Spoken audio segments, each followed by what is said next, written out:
Success is the child of drudgery and perseverance. It cannot be coaxed or bribed. Pay the price and it's yours. Orison Swett Marden. My friends, each and every day, our drudgery, and I don't consider it drudgery, 10 to 15 minutes of following these charts, your favorite stocks, ETFs, practice trading, all that you can, learning by doing.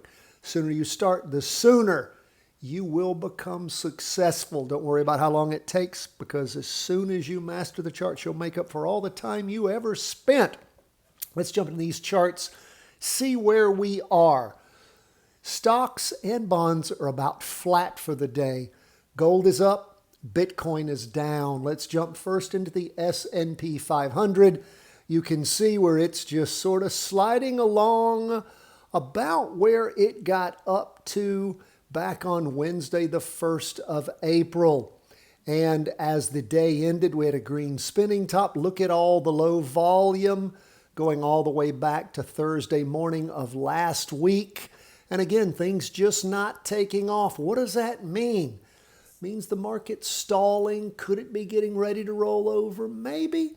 It's just waiting for a catalyst of some kind to send it in some direction. Now, it's important to note that we have broken through the trend line on the weekly chart. Not a lot of volume here. You can see where the 2-day has crossed. Again, not a lot of volume at all. And we look at, of course, as I pointed out, the half day where we haven't had a lot of volume as of late.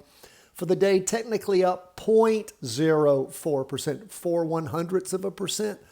So again, not much. Pretty much flat, but we are watching as we've had things kick up some, but no volume to back that up. And those of you who've taken our volume training, you know what that means, that there's just not any emphasis in the market to be able to hold that up.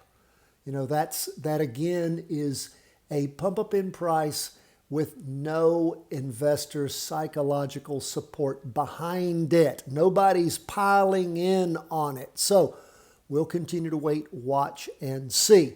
It is significant that we have green candles. That is significant on the 2-day and the weekly, but nothing to back it up yet. What about QQQ? That is the NASDAQ 100, the tech stock. Same kind of thing.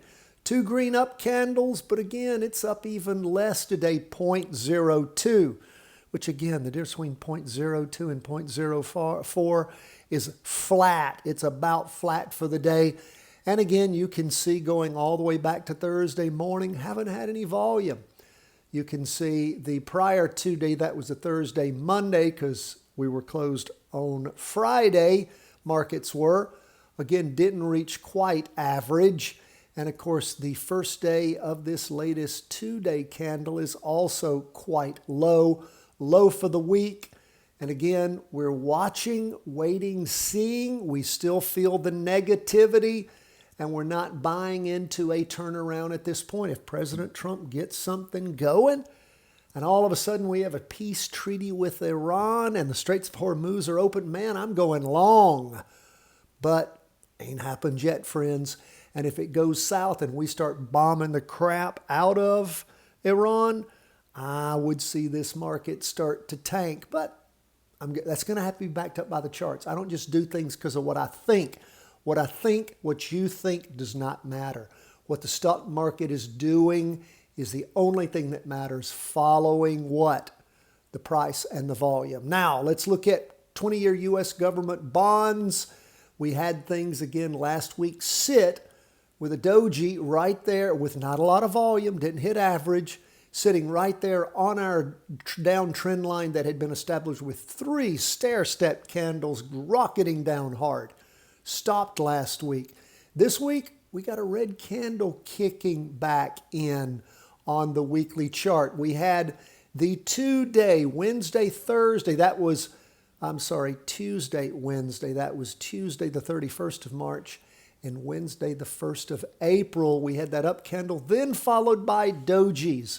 We did cross through the weekly trend line on the 2-day and on the half day. And again, things built up, lots of dojis, green spinning tops, and then the down movement that we see today. But again, just about flat, 0.01%. So as we look at things, we will pay close attention. We are still in bearish territory, just like with stocks. We're watching because we've broken our trend line, but even more so with bonds, we've gone to red down candles. What about gold? Gold pushed through also, but again, weak. Look at that. It's a doji for the week. You can see where on the 2-day chart, and did you notice where things moved down to? They moved down just a little below the low after the big high. We set ourselves a horizontal line for a potential floor. That would be support. That was that doji we had the week beginning the 2nd of February after the rocketing high of highs week we had on the 22nd. The week beginning the 26th of January. Remember what happened? We had things rocket up. I'm now going down to the far left side of the half-day chart where things just rocketed up. Hit the high of highs on the morning of Thursday the 29th, and then boom. Friday the 30th of January and Monday the 2nd of February, we had things rocket down. And that is what we are tracking, the low on that week beginning the 2nd of February. And we moved down to it, and now we've popped up just above it. So again, perhaps that has found some support for gold. We still have a lot of negative weight from those down movements, but maybe that's as far as gold is going to go. We shall watch, wait, and see. Again, up about 1% for the day. That's good. Waiting to see if gold is going to take off. It may, or it may just be digesting those losses and getting ready to move down again. Time will tell. The charts will tell us. And lastly, we'll look at Bitcoin. Bitcoin down for the day 1.09%. See where it popped up on Monday and then popped down, at least as far as the Heikin-Ashi candles show us, and down right on the trend line for Tuesday. We'll continue to keep an eye. Is Bitcoin finding a bottom here like maybe gold is? Now, it's been, moving along, but we saw this happen before, didn't we? Back on the low that things hit back on the week beginning the 17th of November, and then popped above that, moved along, had 2 weeks of up movement in early January, mid-January, and then rolled over down again. If things do crash over, we do have a second potential support, but so far the first support is holding, and we shall keep an eye on that. And again, see when Bitcoin's going to allow us to jump in and go long. Not yet, folks. That's where we are as we end the day on Tuesday. Get ready to go into Wednesday. So appreciate you being with us. Thank you so much for the new Patreon members that have joined lately.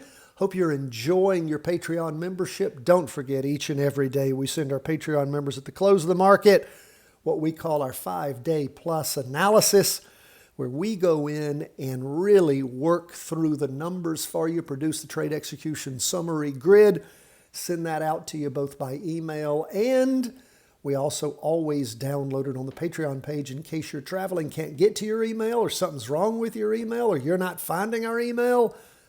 Don't worry, it's always at the Patreon page. God bless, my friends. All the best from the whole team at Charting Wealth.